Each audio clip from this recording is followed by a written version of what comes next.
Hi! I suddenly had this brilliant idea for a new invention to combine two famous contraptions into one. A bandograph and a Wim shart generator, and significantly increase the charge pumping action. That was a stroke of genius by yours truly. Of course, everyone can be smart if you learn and experiment with stuff. So start by signing up at my sponsor Brilliant, try it for free for 30 days and learn the better way through thousands of interactive lessons. Details at the end. What each of these machines does is pump charges from one side to the other to create tens or hundreds of thousands of volts and powerful arcs like this. Smell around here. But since the maximum voltage you can achieve is a balance between the amount of charges being pumped and the charges leaking and escaping to the environment, you can achieve a higher voltage the stronger we pump. And that's what my invention is about. Let's start building it. So my starting point is my pantyhose vandograph machine that, as we know, if we turn it on, the pantyhose rubbing against the PVC pipe creates a charge difference. So if I hold on to the ground, somehow good length of arcs are jumping. Ow! Jeez! I'm being an idiot. I did make a ground ball for it. There we go. My monitor is shutting down every time it arcs. Let's see how far it can jump as a baseline. Ooh, perhaps a little bit over 2 inches. Does it jump longer to my hand? Ow! It jumped that far? Oh, look at that. You see it? It's more than 3 inches. Ow! That was far. It's jumping over 6 inches now that I'm just pointing my finger. This indicates how charges accumulate on a pointy object. Oh! And if it is not pointy, ouch! You get the point. Now let's see if I can add some Wim shart into my bandograph. I have some plans. First, I want to cut some pieces from a brass rod.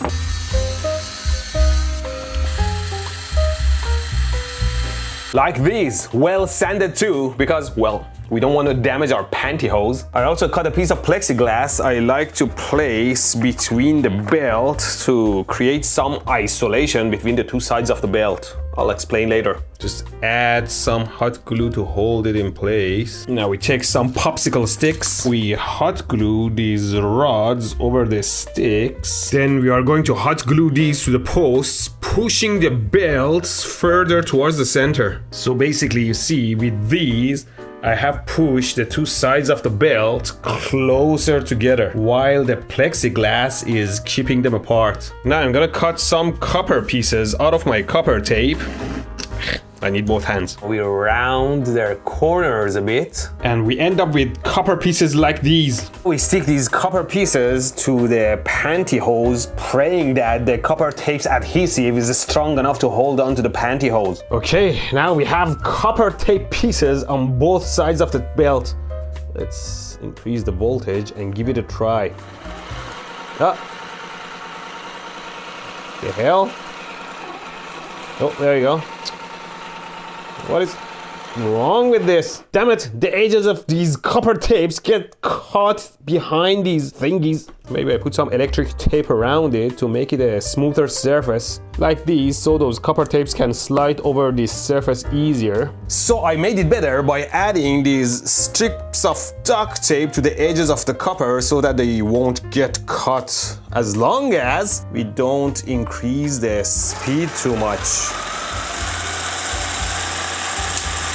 So because I can't run it as fast as before, it won't pump charge as much as before, so the arcs are smaller, but still decent.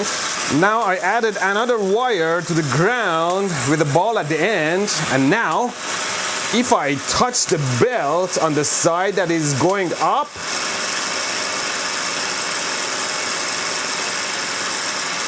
it stopped arcing. This should increase the charge pumping action. Where are the arcs? If I let go, oh, they come back. The hell? Come on, man, this should make it better. It stops arcing. Are all my calculations wrong? What if instead of directly touching the belt, I use a comb like this and come close? It dies right away. What the hell? This comb is the same thing as those brushes down there at the same voltage. How come they make it work, but this one kills it? Yeah, the arcs are gone. As soon as I remove the comb, what is going on? Okay, so watch this. We have arcs and we have this comb. Even me holding it up like this with so much distance from those balls stops the arcs. It is sucking enough charges to lower the voltage enough so that no arcs are happening. See, we have arcs. Then I bring this here, not even close, and the arcs go away. Wow. And that's how lightning rods on top of a building can prevent lightning or make them weaker by sucking charges from clouds, reducing them. Well, this wasn't supposed to happen. What the hell, man? I spent a few days analyzing the shit out of these modifications and I was sure it was gonna work. I was even gonna name it Mehdi Van Shart, my new invention. Oh, there's an S there. What is it? Wimshurst? Wimshurst? Wimshurst? Wimshurst, perhaps. Fine, I could call it Mehdi Van Hurt and nod to both inventions and how I put them together, but it's not working, is it? Let me explain what I was gonna do. So as I explained in my old video, Van de Graaff works by triboelectric effect. When two non-conductive materials rub against each other, charges from one sticks to the other. In my case, I have pantyhose as belt that goes around PVC. When rubbed against each other, PVC sucks electrons from the pantyhose rotating belt. Those electrons are picked up by some brush charging the top dome negative. The positive pantyhose rolls down and sucks electrons from Earth or some adjacent ball and becomes neutral again, going up. So it pumps charges from one side to the other. Wimshurst machine, on the other hand, has two circular plates rotating in opposite directions and some small metal plates on them that push and pull charges with capacitive coupling and yeah. It's more complicated. Brimstar.org has a great video explaining how it works. Watch that. What I wanted to do was pushing the belt sides close to each other while keeping them isolated by some plexiglass. Then, similar to a Wimshurst machine, placed copper plates all the way around the belt. My thought process was, why neutralize the belt at the bottom and send it back up while I can pre-charge it with electrons? I could connect Earth to the belt and electric fields from the positive side of the belt coming down would suck electrons into the opposite plates, charging them negative going up. That way, not only I create negative charges by triboelectricity by PVC, I pump extra electrons into the top dome. Much high voltage, so much arc. But alas, for some reason this has a negative effect. Anyway, my modification not only doesn't add charges to the side of the belt that is going up, it seems like it's making it weaker by removing electrons from it because it doesn't arc anymore. If I just put it aside, there are arcs. I don't understand how. I wish there was a way for me to tell the charge amount on different surfaces so I could understand. Oh, actually, I have something, right? Yeah, I used this thing in my last video too. It's a device that tells the charge between your body and the environment. So this should be able to help. Okay, let's do a screen capture. So right now the voltage on my body is close to 0 and the bottom of the Van de Graaff and this ball are both connected to ground as well. Now I'm not touching any ground and I'm floating. Let's start the machine.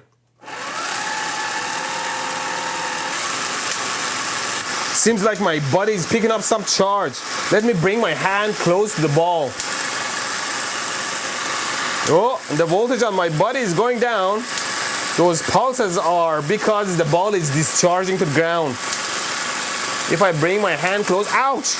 Jumping to my hand. Okay. Okay, there you go. Now my body is charged to ow! Ouch! Damn it! My leg discharged to the table. Now I'm not touching anything, and you can see that my body is becoming negative as I'm picking up charge from that ball. If I bring my hand close, I'm going more and more negative. Okay. Nice, I'm close to minus 20,000 volts. Of course, as soon as I introduce my body, the voltage of the ball drops significantly because the charges run away from my body. But as soon as I remove my body, the ball's voltage rises more significantly because the charges don't run away through my body anymore. It is good for a relative measurement, so let's say the ball is at around minus 20,000 volts. Now I discharge myself. If I touch my side of the belt that is moving up, that's also negative 12,000 volts. How about the other side of the belt going down? Oh, that side is more positive, which makes sense, but it is still in negative range. So the side of the belt going up is already extra negative for some reason. So it makes sense why it doesn't work. Instead of letting those charges go up, I'm sucking them to ground, it seems. Where are they coming from though? I covered my bottom rotor with nylon pantyhose, so there is no triboelectricity down there because there is only pantyhose on pantyhose action. And why the hell the belt coming down is negative instead of positive? Do the arcs even jump? Okay, let's touch the opposite side going down. Okay, now that it's discharging, it's going positive, and touching it on my side, the belt is already negative.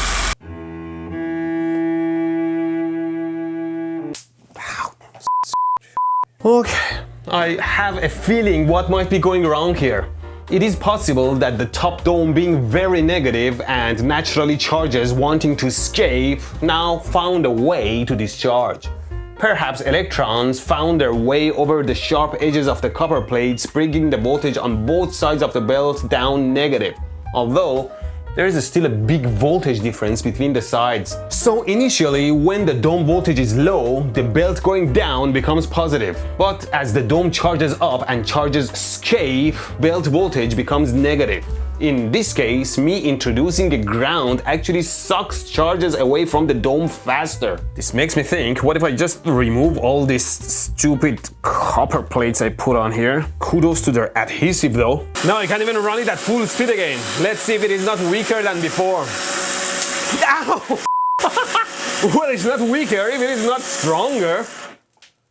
Oh, I can hear charges running away. Oh, now I'll be running it like this and touch the rising side of the belt with my ground, and if the frequency of the arcs changes, it means that we have been successful. So without the ground, we are like this. Tick, tick, tick, tick. And with the ground touching the belt, tick, tick, tick, tick. Yo, maybe I'm onto something. How far can it jump now? Whoa! Whoa, am I actually pumping more charges now? Show me how far can you jump now. Oh my god! So perhaps now the charges are not running away from my copper plates, and perhaps I'm depositing some electrons on the belt going up. It does feel stronger than before, but at the same time I feel like I would achieve even more if I get rid of these sharp edges on the dome. Like I said, reduce the leakage, increase the voltage. But I was hoping for more. Maybe there is a way. Damn it! I need to think more about this to make it work better, if it is even possible. If one of you is smart enough to make the Mehdi Ben Hurt machine a reality by making a prototype and showing the combination actually increases the charge pumping action, I'll give to you my 2-channel 50... I think it is still good. I'll gift it to you if you make it. That is, if I don't make it myself first. For the rest of us, let's just head on to my sponsor Brilliant to collect some very much needed knowledge. Because if you're like me and looking at Maxwell equations melts your brain, Brilliant has you covered with all sorts of math from beginner to advanced. Or if like me, you left programming behind and can't write a single line of code or figure out how AI works, or collected a metric ton of data and don't have a clue how to analyze it, Brilliant has thousands of interactive lessons on all these and more where you learn by doing. Because you want to learn efficiently and fast and don't want to keep forgetting what you need. So you need to learn by doing. Because interactivity teaches you problem-solving skills from the ground up that you won't easily forget. Something just watching a lecture can't give you. Brilliant's top quality interactive content provides you with that advanced learning method that you can try for free signing up through my link brilliant.org/electroboom for 30 days. Imagine with just 10 to 20 minutes of your free time on your phone every day, you can advance your knowledge. In no time, you realize you have built this noble daily habit of learning that has replaced your other not so noble habits. Use my link to sign up, and after the trial, get a lifetime 20% off Brilliant's annual premium subscription for life. Learn at your own convenience and stay brilliant. And thank you for watching. Hey, if you came this far, the least you could do is to subscribe and join all my social media, perhaps get a merch, maybe join my Patreon or YouTube membership, or maybe watch my last video. So many things to do, so do it.